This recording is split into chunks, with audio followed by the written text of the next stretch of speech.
Pemanfaatan limbah kotoran hewan ternak diolah menjadi pupuk organik kini dapat dijadikan peluang usaha dan tentu saja dengan kemampuan mengolah limbah yang bernilai ekonomis. Seorang petani di Gampung Lambaru, Kecamatan Kutabaru, Aceh Besar, mampu mengolah kotoran ternak menjadi pupuk organik sehingga tidak terbuang percuma. Pengolahan pupuk organik ini sudah dilakukan oleh Muhibudin sejak tahun 2007 dengan kapasitas produksi awal berkisar 2 ton.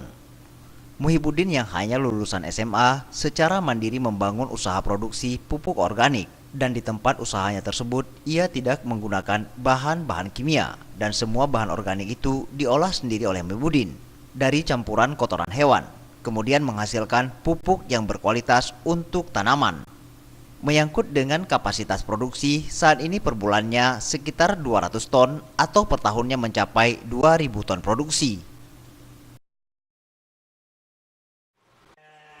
Pupuk kita yang kita sekarang olah adalah biohartan, yaitu pupuk organik yang kita olah, kita campurkan dari kotoran-kotoran hewan yang bersumber dari organik.